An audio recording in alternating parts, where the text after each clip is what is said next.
Il est 9h20 dans la matinale de Radio Campus. Baptiste, je te laisse le choix. T'as fait une interview Ouais, de Jean Viviès. exactement. Est-ce que tu veux qu'on la diffuse aujourd'hui Eh ben, pourquoi pas. Ça Ouais. sera fait, peut-être la remettre en contexte un peu. Merci. C'était il y a il y a quelques semaines, 3 semaines à peu près. Jean Viviès qui venait en fait à Clermont-Ferrand. Alors Jean Viviès, juste présenter assez rapidement, c'est un professeur émérite de langue britannique à l'université Aix-Marseille. Yes. Et en fait, il était invité à la Maison des Sciences de l'Homme, la Maison des Sciences de l'Homme, pour présenter une conférence en fait qui portait sur un ouvrage qu'il a publié en 2023, donc l'an dernier, qui s'appelle Rugby Station, Histoire, Langage, Culture du rugby. Et Ok. ça m'a un peu intrigué parce que moi je suis pas non plus un grand admirateur, un grand supporter, un grand féru de rugby. J'essaie quand même de suivre l'ASM Romagna, les équipes de France, un peu par chauvinisme. Ouais. Mais c'est intéressant et donc je suis allé à la rencontre de Jean Viviès et on a pu parler un peu de l'histoire du rugby, la légende qui entoure la création du rugby. C'est d'ailleurs sur ça qu'on a commencé. Le trophée de la Coupe du Monde, trophée William Webb Ellis, qui porte le nom du créateur supposé du rugby. Jean Viviès l'explique beaucoup mieux. Mais oui, c'était intéressant. Puis on a fait un peu le parallèle aussi entre rugby et foot. On a fait un peu de sociologie, donc voilà. Ok. Je fais n'importe quoi avec le tapis, je suis désolé. Putain, et du coup, son livre, il parle donc pareil de l'histoire du rugby, des mythes, un peu... Oui, alors... Rugby Station. oui, il parle de ça. Après, il y a un point que moi, j'ai pas abordé pendant cet entretien, mais ça reste quand même... Jean Viviès, ça reste quand même un homme de lettres. Mm-hmm. Et pour avoir assisté à sa conférence, il prend aussi beaucoup d'exemples littéraires d'auteurs qui sont fans, fascinés par le rugby, qui ont été même... influencé par ce sport dans l'écriture de plusieurs de plusieurs œuvres. C'est vraiment nul parce que j'ai aucun exemple alors qu'il en a cité de nombreux. Mais les gens font des recherches, ils trouveront. Voilà, ils font des recherches. Puis écoutez, moi je vous conseille l'ouvrage. Alors, je l'ai pas lu, mais Si, tu l'as après l'entretien, oui, je l'ai lu pour la matinée ce matin, mais après l'entretien et même après la conférence, c'est vrai que c'est quelque chose d'assez intéressant. Et je me répète un peu, mais ce que j'ai trouvé assez important de souligner, c'est l'histoire du rugby, certes, le début, mais aussi on a eu une réflexion après sur le développement, aussi la place du rugby féminin. Yes. Oh là là, ouais. Et donc voilà. Et vous avez parlé plein de trucs, on va écouter ça dès maintenant. Voilà. Et on se retrouve après pour se dire au revoir. Bah oui. C'est parti, l'interview de Jean Viviès. Il y a une origine légendaire de rugby et une origine plus réelle, plus factuelle. Alors l'origine légendaire est intéressante parce que même si la légende ne repose pas sur des faits réels, elle a un effet dans la réalité, puisque ce William Webb Ellis, il a donné son nom à la Coupe du Monde de rugby, qui a eu lieu en France, comme vous savez, l'automne dernier, qui s'appelle la Coupe William Webb Ellis. Donc William Webb Ellis avait 17 ans, il était collégien au collège de rugby, qui est une école privée UP du centre de l'Angleterre. Et la légende veut qu'un jour, lassé du match qu'il était en train de disputer, il ait pris le ballon sous le bras, il a couru aplatir le ballon dans la cage de football. Et donc le rugby était né, sauf que, donc ceci se serait passé en 1823, sauf que William Webb Ellis, on connaît un petit peu sa vie, il n'a jamais revendiqué cet acte, et ce n'est que 4 ans après sa mort qu'on lui a prêté l'invention du rugby. En fait, William Webb Ellis offre une sorte de point origine commode, mais le rugby s'est développé selon un processus, un continuum de pratiques. Dans les écoles privées, il n'y avait pas évidemment de règlement unifié. Chaque école privée avait un petit peu ses règles. On a commencé à prendre le ballon à la main, mais pas tout de suite, pas avant les années 1840. Et donc, le rugby s'est développé en s'éloignant peu à peu du football, mais cette origine, elle a été recherchée par les promoteurs du rugby pour donner en quelque sorte un point légendaire, un peu comme l'histoire de Romulus et Rémus pour l'origine de Rome, un point légendaire avec un geste transgressif d'un adolescent. Mais évidemment, l'histoire du sport, c'est quelque chose d'un peu plus complexe. Et William Webelis lui-même n'a jamais vraiment su, puisque c'est après sa mort qu'on a tellement parlé de lui, n'a jamais vraiment su qu'il était à l'origine du rugby. Mais il l'est d'une certaine façon. Et aujourd'hui, quand on pense au rugby, on pense plutôt à un sport rural, populaire. Comment est-ce qu'il y a eu ce basculement entre voilà, le sport qui naît dans des écoles assez privées, avec des élèves d'une population très particulière, et aujourd'hui un rugby comme on peut retrouver par exemple dans le sud ou même dans notre région auvergnate, plus populaire? Alors vous mettez le doigt sur un point intéressant qui, sans être une énigme historique, est une sorte de paradoxe. Donc le rugby, au départ, est un projet éducatif. C'est le directeur de l'école de rugby, à partir des années 1840, qui a voulu créer un sport, en tout cas développer un sport naissant en lui donnant des caractéristiques fortes, du point de vue, des caractéristiques morales et éducatives. Et le rugby est resté en Angleterre un sport de la classe aisée, de la classe supérieure et un sport universitaire. On pratique le rugby dans les universités, il y a d'excellentes équipes et beaucoup d'internationaux avant le professionnalisme, qui a un peu changé la donne. Avant le professionnalisme, beaucoup d'internationaux britanniques étaient médecins, avocats, etc. Le rugby est venu en France et il s'est implanté sur des bases géographiques et sociologiques tout à fait différentes. Donc, comme vous l'avez bien dit, il n'a pas concerné les mêmes populations, il s'est implanté surtout dans le sud-ouest, pas seulement, mais disons, le centre de gravité était un peu le sud-ouest, et en effet dans les milieux populaires, paysans, vignerons, ouvriers, etc. Donc il y a un paradoxe sociologique. Encore une fois, le professionnalisme est en train de gommer cela, parce que des jeunes joueurs deviennent professionnels sans avoir eu de profession avant. Et il y a un deuxième paradoxe qui est la géographie.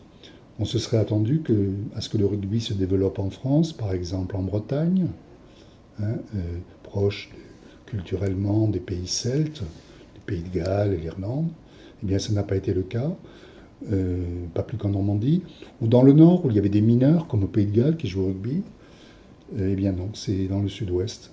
Même paradoxe de l'évolution de ce sport qui a concerné surtout le monde anglophone et quelques autres pays comme la France et maintenant l'Italie, l'Argentine, le Japon. Mais ça reste quand même un sport à dominante anglophone. Et même l'Allemagne, dont les universités avaient de nombreux liens avec les universités britanniques, l'Allemagne n'a pas vraiment développé le rugby. Il y a quelques équipes, bien entendu, mais qui sont très très loin du niveau des meilleures nations.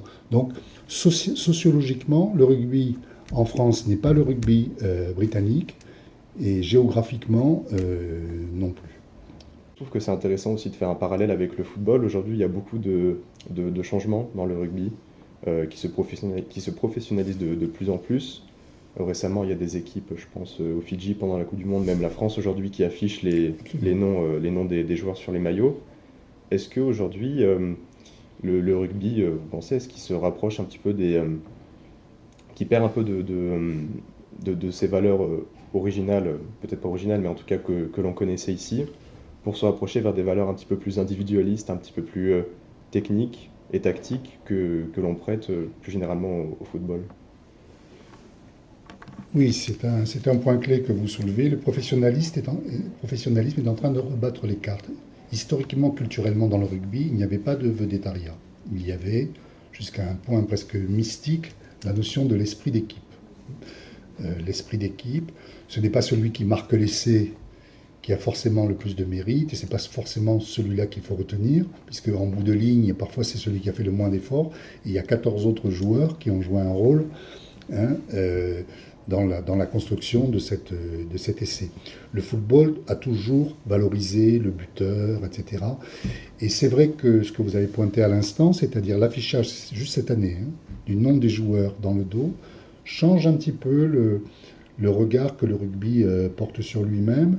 L'arrivée des capitaux, l'arrivée de managers dans les grands clubs, qui sont des entreprises avec des fonds importants, le sponsoring, etc., la publicité que font les joueurs, etc., sont en train de rapprocher un peu le rugby du football. Il reste quand même des traits très différents. J'en verrai deux. D'abord, l'attitude des supporters, qui n'est pas la même dans les stades de rugby. Jusqu'à présent, il n'est pas nécessaire de parquer les supporters. Les supporters sont mélangés, il n'y a pas d'agressivité entre les supporters, même s'ils soutiennent leur équipe. Il n'y a pas d'agressivité contre les autres supporters. Et l'autre petit signe où l'on voit que le rugby garde quelque chose de son origine, c'est qu'à la fin du match, les équipes se congratulent dans une sorte de double haie d'honneur. On félicite, les vainqueurs sont modestes, les vaincus reconnaissent leur défaite en félicitant leurs vainqueurs, et on va, geste hautement symbolique, même échanger les maillots et se faire photographier avec les maillots de l'adversaire en se tenant par le bras. Je parle des matchs internationaux, ce qui n'existe pas dans le football, où il y a dans le football quelque chose depuis toujours d'un peu nationaliste, d'un peu chauvin. Et également la stigmatisation de l'arbitre est plus forte au football qu'au rugby, même si ça commence à venir dans le rugby, puisque maintenant les enjeux étant importants, eh bien, si les enjeux deviennent importants, les matchs ne sont plus amicaux, et bien donc l'arbitre est au centre parfois de certaines polémiques. On l'a vu lors de la dernière Coupe du Monde. Je trouve que c'est très intéressant aussi de parler de comment apparaît l'arbitre et le statut qui change.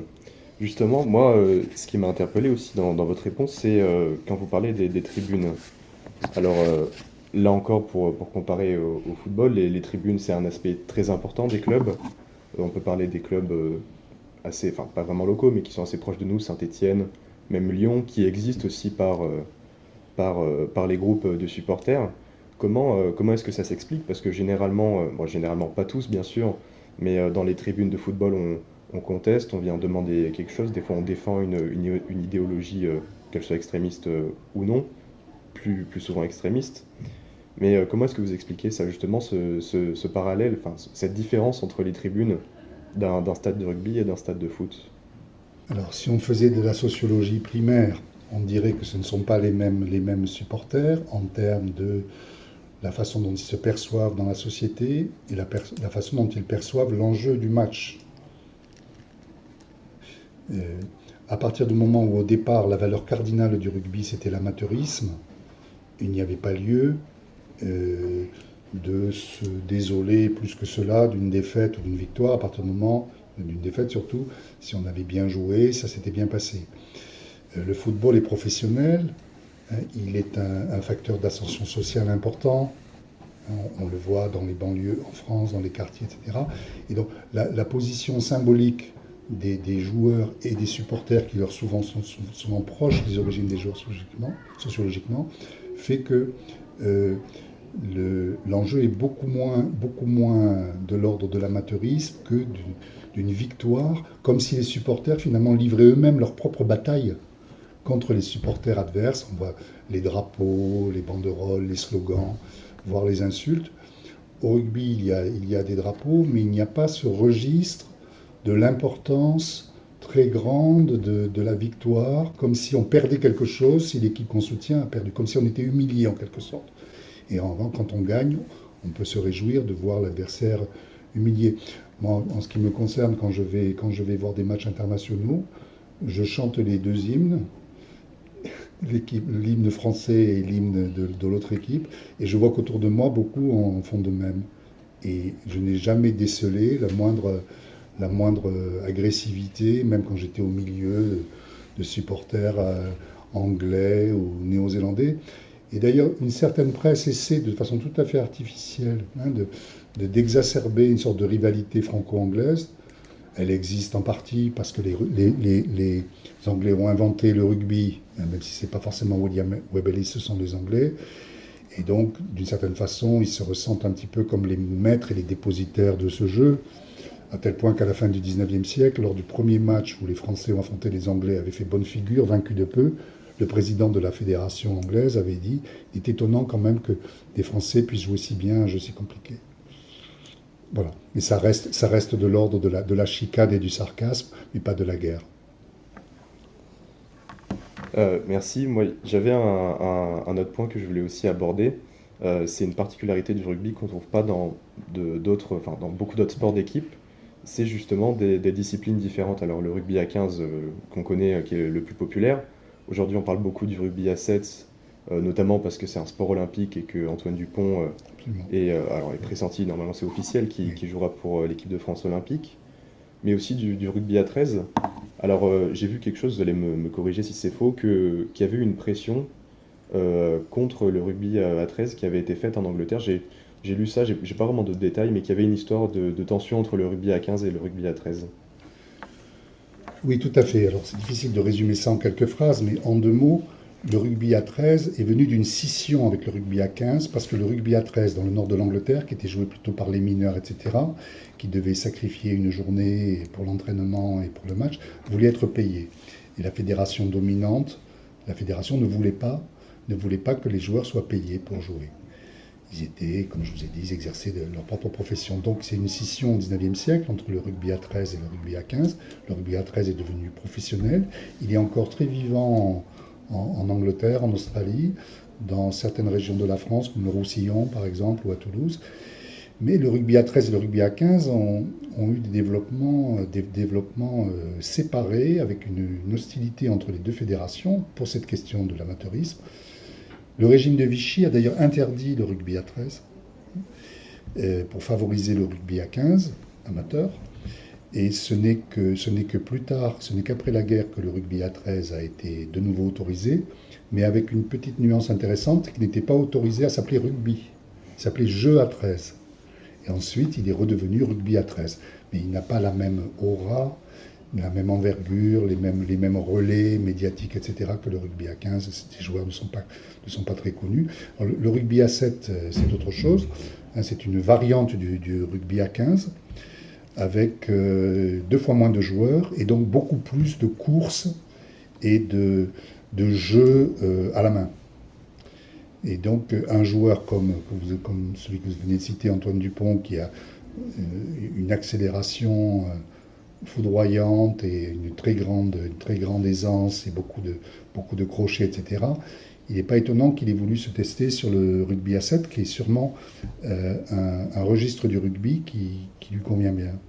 Et alors, est-ce qu'il y a une différence entre les principales équipes du rugby à 15, beaucoup d'équipes européennes, beaucoup d'équipes de l'hémisphère sud, on peut parler, alors bien sûr on entend Australie, Afrique du Sud, Nouvelle-Zélande, mais on peut parler aussi du Japon, Oui. qui monte en puissance, même de l'Argentine.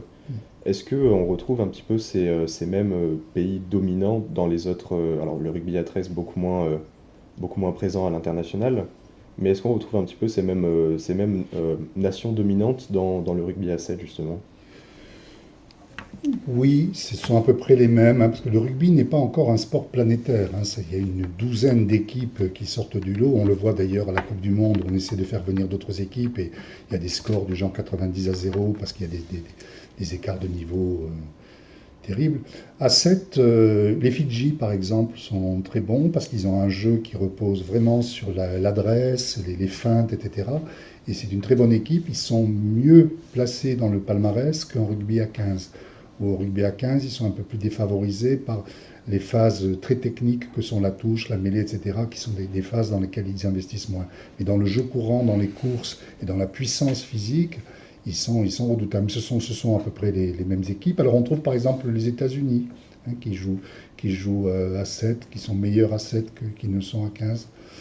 Mais c'est en gros les mêmes équipes. La différence avec le football que vous évoquiez au début de cet entretien, elle est flagrante là. C'est-à-dire que même les joueurs de rugby les plus connus, Johnny Wilkinson, etc., ne sont pas connus comme peuvent l'être les grandes stars du football, Ronaldo.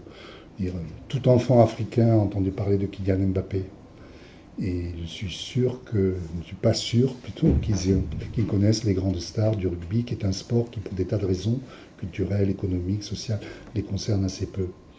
Donc le langage du football, il est planétaire. Tout enfant des favelas du Brésil, d'Afrique, etc. connaît le football. Le rugby reste un petit peu cantonné à l'ère anglophone, avec quelques exceptions, comme l'Argentine, où l'élite sociale argentine a joué, sous l'influence d'ailleurs des Britanniques, a joué au rugby. Le Japon, il y a eu beaucoup d'expatriés britanniques, notamment dans les ports du Japon, à Yokohama, etc. Mais donc ils ont fait une très bonne Coupe du Monde il y a 4 ans, mais moins cette fois-ci. Ils ont quand même un réservoir de joueurs moindre et leur championnat fait beaucoup appel à des Néo-Zélandais, des étrangers. Mais voilà, c'est un peu la limite que je pense les autorités du rugby voudraient franchir, mais au prix peut-être d'un professionnalisme qui, si l'on était sévère, dénaturerait peut-être ou risquerait de dénaturer un petit peu l'esprit initial du rugby, c'est-à-dire l'équipe. L'équipe, on n'est rien sans l'équipe, on ne fait rien seul, on est ensemble. Telle est un peu la façon dont le rugby aime se voir. Pas de héros, pas de vedettes. C'est un peu moins vrai, vous voyez, parce que même les personnes qui ne suivent pas le rugby connaissent maintenant le nom des principaux joueurs, ce qui n'est, à mon avis, pas le cas il y a 30 ans. Merci. Et moi, pour conclure un petit peu cet entretien, parce qu'on arrive au terme, j'avais une question. Alors, on repart un petit peu en arrière dans l'histoire. C'est une question un peu toute bête. Comment est-ce qu'ils sont apparus les poteaux en rugby? Vous avez dit que bon, la légende de William Wevelis pendant un match de football. Comment voilà, est-ce que le terrain de rugby a évolué à ce qu'on le connaît aujourd'hui avec des poteaux sans filet C'est une excellente question qui va me permettre d'expliquer pourquoi, ce qui peut surprendre, on appelle au rugby un essai. Merci beaucoup, Jean Viviès, d'être venu, de nous avoir accordé cet entretien. La conférence, elle est juste après. Et ça va être très intéressant de suivre un peu plus en détail l'histoire du rugby, un sport très connu en France et très apprécié aussi. Merci beaucoup. Merci à vous, merci beaucoup.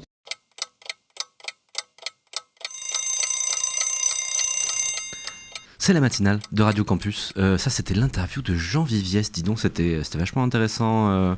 Le livre, donc, Rugby Station. Rugby Station, doit être, histoire. Moi, je peux retrouver le. Histoire, mythe et héros.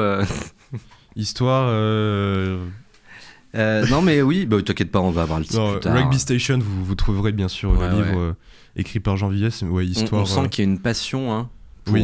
Pour l'histoire du rugby, pour toute la mythologie qu'il y a derrière, et en même temps un aspect scientifique, sociologique qui est drôlement cool. Oui, puis c'est toujours intéressant aussi d'étudier le sport sous différents prismes, en tout cas en se concentrant sur autre chose que le résultat et la performance, parce que ça reste, que l'on aime ou pas, un phénomène de société. Ouais. Et le sport et même une équipe défend, c'est même très important aujourd'hui parce que ça défend des réalités un peu. Voilà, certains clubs sont assez ancrés régionalement, donc c'est aussi un moyen d'avoir un peu de visibilité au niveau national et international. Ouais.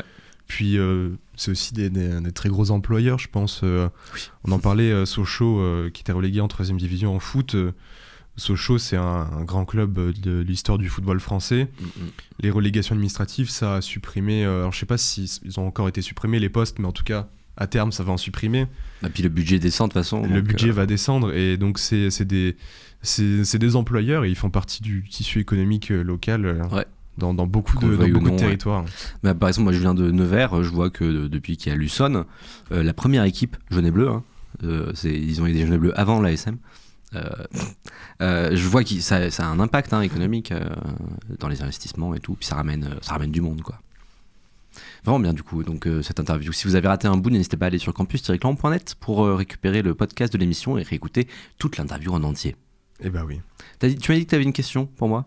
J'avais une question, mais en fait, on l'a entendu. On l'a un peu entendu, ouais, pendant l'entretien, mais on va voir si nos auditeurs et si toi, Florence, t'as suivi un petit peu ce qui a été dit. Tu me parlais. En fait, ouais, c'était une. L'invention des poteaux?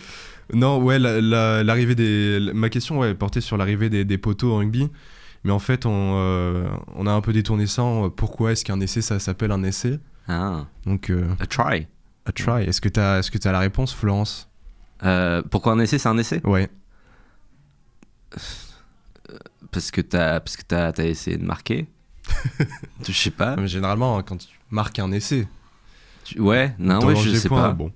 Je vais te donner la réponse. En fait, l'essai, ça revient un petit peu aux origines un peu du jeu au pied, du rugby, et voilà, une proximité, alors pas si proche que ce qu'on peut en penser, que ce qu'on peut penser entre le foot et le rugby.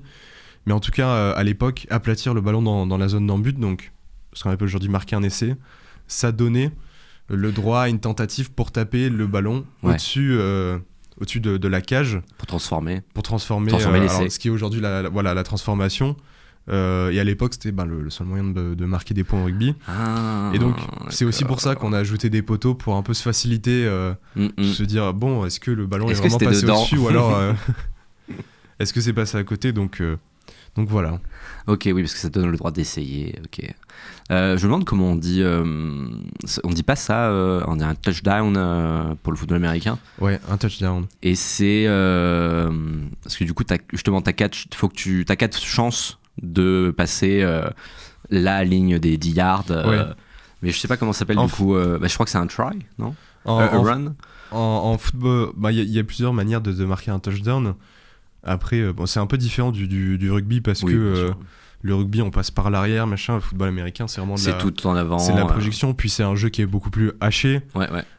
Si on suit un peu les commentateurs, ils vont nous dire c'est un espèce de jeu d'échecs sur gazon, ce qui est un peu vrai, mais ce qui est un peu vrai pour tous les sports aussi, en fait. Il y a beaucoup de réflexion. Mais c'est vrai que le football américain, quand tu regardes les tactiques, tu vois que c'est sur des pièces qui bougent avec c'est soit une diagonale et une ligne droite. Chacun a un rôle très précis et c'est un sport qui a été créé un peu, je crois, pendant la période de la création de l'industrialisation, aux États-Unis. Donc cette idée que tout le monde ait un rôle à jouer, tout le monde ait quelque chose à proposer. Mais c'est vrai que pour aller marquer en football américain, c'est un espèce de contrat. 4 tentatives pour parcourir 10 yards. Si on parcourt les 10 yards, ce qui fait à peu près 9 mètres, c'est ça. à peu près, grosso modo. Tu recommences. Tu as un nouveau contrat, tu recommences jusqu'à arriver à la zone d'en-but. Et là, il n'y a pas besoin d'aplatir, en fait, il faut juste marcher dans la zone. Marcher le ballon ou alors capter le ballon dans la zone d'en-but et avoir les pieds sur le sol. Retomber sur des appuis. Je crois que c'est les coudes et les genoux qui ne comptent pas, qui sont refusés comme appui. Et voilà, et après, il y a aussi une histoire de transformation. Il y a plusieurs manières, je crois qu'on peut la taper au pied. Pour un point. Pour un point. Ou pour 2 points. Et 2 points, retenter un espèce de touchdown. Donc voilà, il y a pas mal. En fait, il y a plus de choix, dans plus de choix. C'est vraiment plus de choix, mais ça donne en tout cas plus d'ouverture. Et il y a une variété quand même. Il y a un côté stratégique beaucoup plus présent. On utilise beaucoup plus l'horloge il y a moyen de stopper l'horloge en sortant du terrain. Enfin, il y a beaucoup de règles. Ouais, c'est stylé. J'aime bien, je trouve que c'est rigolo à suivre. Oui, le football américain, oui. T'as un sport un peu... Pardon, vas-y. Et on parle, là, ils ne jouaient pas, mais Serval de Clermont-Ferrand, qui sont montés de 3ème division l'an dernier. Donc voilà, si vous voulez aller les suivre, et let's go. N'hésitez pas à les regarder sur les réseaux sociaux. Alors, ils jouent pas toutes les semaines, parce que football américain, on peut pas non plus jouer tous les 2 jours. Mais c'est intéressant d'aller découvrir des sports un peu comme ça. Il y a un sport un peu méconnu ou pas aimé que toi t'aimes bien? Parce que moi, ça tendance à être le football américain que j'aime bien, que les gens trouvent souvent chiant. Alors, moi j'aime bien le football américain, je regarde. Après, mal aimé, pas connu, je pense pas, mais je pense pas que ça s'applique trop. Mais moi j'aime bien le cyclisme sur piste. Ouais. C'est peut-être moins populaire que ça ne le fut avant. Oui. Sur piste, quoique sur piste, peut-être le truc, c'est peut-être la façon de justement de découvrir un peu le cyclisme aussi, parce que c'est regardable, quoi. Ouais, c'est regardable. Après, il y a énormément aussi, quoi. De disciplines, oui, il y a plein d'épreuves de cyclisme différentes pour le coup. Merci, dis donc, pour ce petit Sport Talk.